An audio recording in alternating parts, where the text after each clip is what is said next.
Few television dramas have managed to embed themselves into cultural memory quite like Little House on the Prairie. Airing from 1974 to 1983, the series transported audiences into the fictional town of Walnut Grove, Minnesota, where the Ingalls family navigated frontier life with resilience, humor, and emotional honesty. Based loosely on Laura Ingalls Wilder's semi-autobiographical books, the show balanced hardship and warmth in a way that appealed to family audiences across generations. It was not merely a historical drama, but a weekly ritual for millions of viewers who saw in it a portrait of community, survival, and moral clarity. The series stood out during an era when television was rapidly evolving, offering something grounded and sentimental in contrast to increasingly cynical programming. Even decades later, its imagery, wooden houses, prairie landscapes, and close-knit families, continues to evoke nostalgia and debate about what, quote, family television once meant, unquote. From book pages to primetime phenomenon, the journey of Little House on the Prairie, from literature to television success, began with Laura Ingalls Wilder's beloved books, which chronicled her childhood in the American Midwest during the late 19th century. When adapted for television, the stories were expanded beyond Laura's perspective into a broader ensemble narrative that included the entire Ingalls family and the wider Walnut Grove community. The adaptation allowed writers to explore new storylines while maintaining the spirit of pioneer life. At a time when networks were competing for family audiences, the show filled a unique niche: historical drama with emotional accessibility. Its early seasons quickly built a loyal audience, and its blend of episodic storytelling and serialized character growth helped it stand out in the 1970s television landscape. The show's success was not accidental. It reflected careful adaptation choices that balanced nostalgia with contemporary emotional relevance. Michael Landon's creative dominance, central to the identity of Little House on the Prairie, was Michael Landon, who portrayed Charles Quadden Pa Ingalls, and also served as executive producer, writer, and director for many episodes. His creative control shaped nearly every aspect of the series, from casting decisions to narrative direction. Landon brought with him experience from Bonanza, and he understood how to craft emotionally driven, self-contained episodes that still contributed to long-term character arcs. His leadership style was both admired and contested, as he often made unilateral decisions that influenced the tone of the show. Melissa Gilbert, who played Laura Ingalls, became one of the most recognizable child actors of the era under his mentorship. Landon's vision emphasized moral lessons, emotional resolution, and human vulnerability, making the series feel intimate despite its historical setting. His influence ensured consistency, but it also contributed to behind-the-scenes tensions, as creative authority remained highly centralized. Storytelling between hardship and warmth.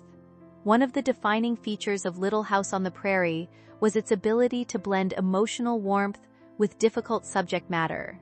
Episodes frequently explored themes such as poverty, illness, discrimination, disability, and loss, often resolving with moral reflection rather than simplistic happy endings. Unlike many family shows of its time, it did not avoid uncomfortable realities. Instead, it framed them through the lens of community support and perseverance. This storytelling approach allowed viewers, both children and adults, to engage with serious topics in a safe but meaningful way. The show's pacing often alternated between light-hearted family moments and intense dramatic conflicts, creating an emotional rhythm that kept audiences invested. While some critics argued it idealized frontier life, others praised its willingness to address issues that mainstream television typically avoided. This balance between comfort and confrontation became one of its most enduring narrative strengths. Cultural resonance and audience connection. During its run, Little House on the Prairie became more than a television program. It became a shared cultural experience. Families gathered weekly to watch new episodes, and the characters of Walnut Grove felt familiar to viewers across the United States and beyond.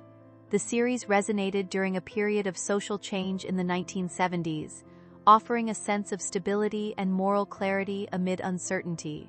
Its depiction of close-knit family life and rural simplicity contrasted sharply with the increasingly urban and fast-paced reality of modern American life. International audiences also embraced the show, further extending its cultural footprint. Merchandise, reruns, and schoolroom discussions kept it alive beyond its original broadcast window. The emotional accessibility of the characters, particularly Laura Ingalls, helped anchor its popularity. Over time, the show became a reference point for discussions about nostalgia, historical representation, and the meaning of, quote, family television. Episodes that pushed boundaries. Although remembered for its warmth, the series often tackled surprisingly bold and controversial subjects. Certain episodes addressed racism, addiction, and sexual assault, with a level of seriousness uncommon in family programming at the time.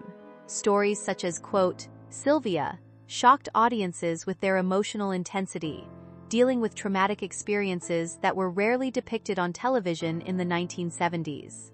Other episodes explored disability, blindness, and societal prejudice, forcing viewers to confront uncomfortable realities within the framework of a frontier town.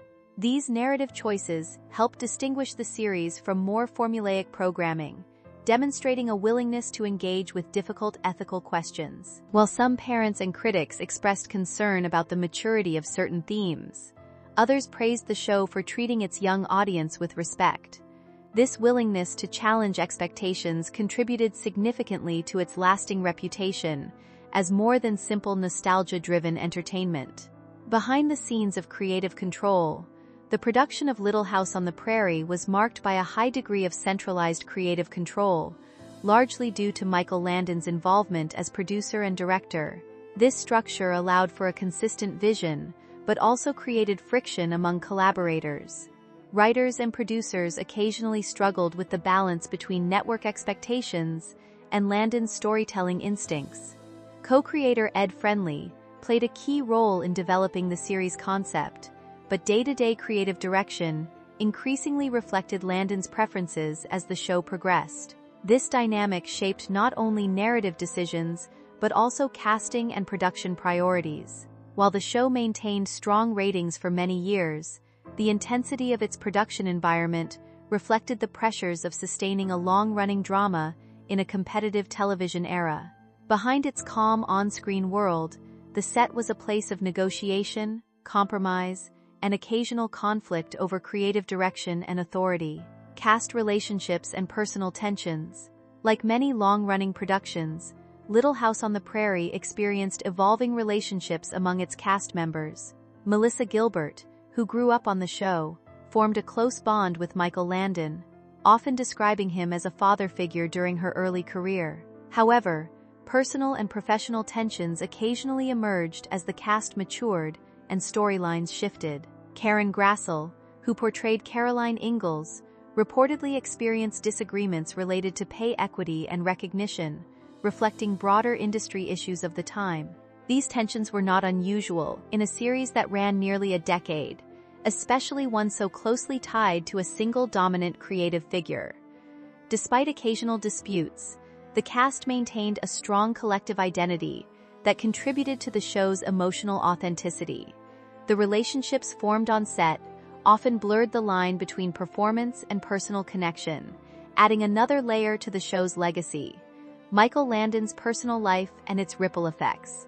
Beyond the screen, Michael Landon's personal life occasionally intersected with public perception of the series. His relationship with makeup artist Cindy Clerico, while he was still married, became a widely discussed topic and created emotional strain within his personal and professional circles. Melissa Gilbert, in particular, later reflected on feeling hurt by aspects of this period due to her close emotional bond with Landon. These events added complexity to his public image, contrasting sharply with the moral authority often associated with his on-screen character. Despite personal controversies, Landon remained a highly influential figure in television, known for his dedication to storytelling and production excellence. His life demonstrated the contrast between the idealized morality presented on screen and the imperfect realities of human relationships behind the scenes, a tension that mirrored some of the show's own thematic depth.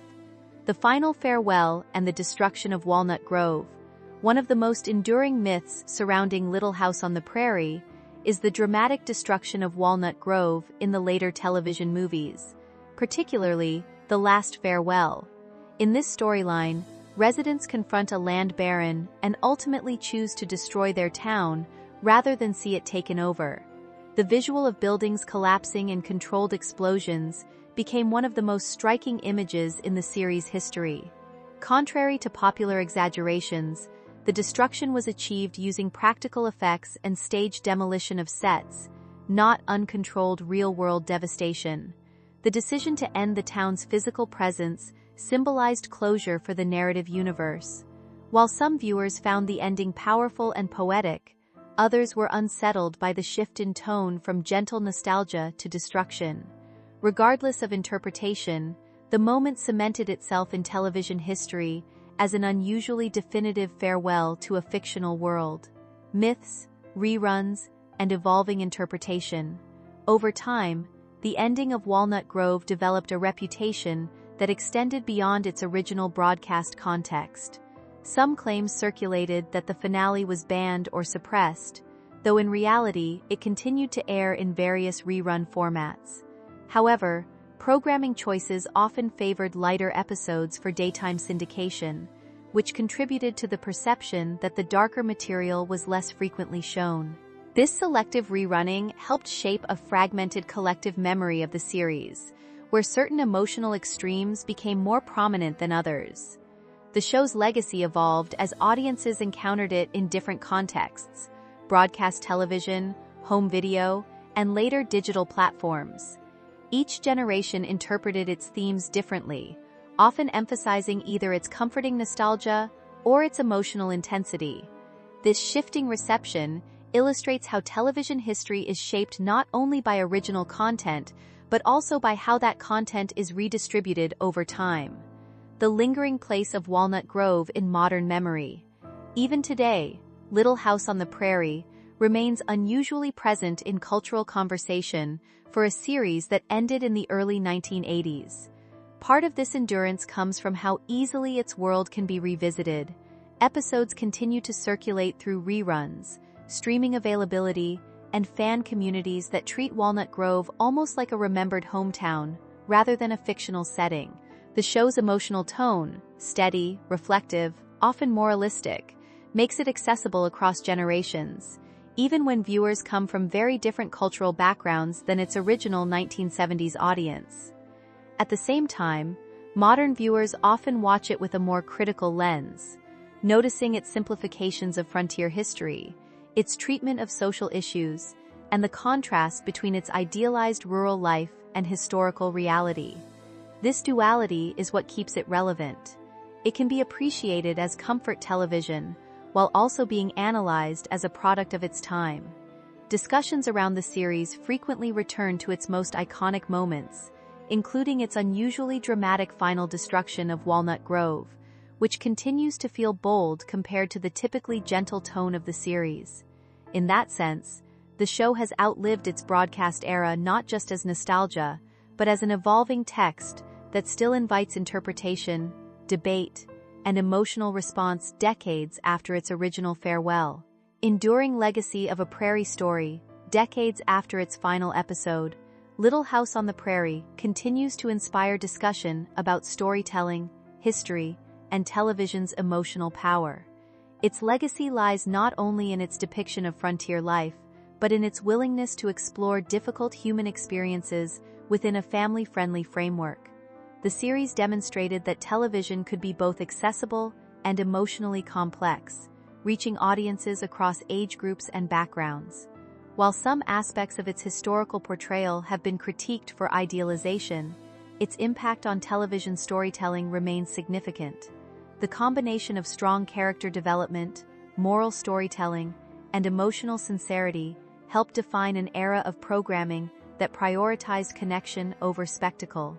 Ultimately, Whether one views the destruction of Walnut Grove as symbolic excess or powerful closure, it remains a fitting metaphor for a show that was always about endings, beginnings, and the fragile communities in between.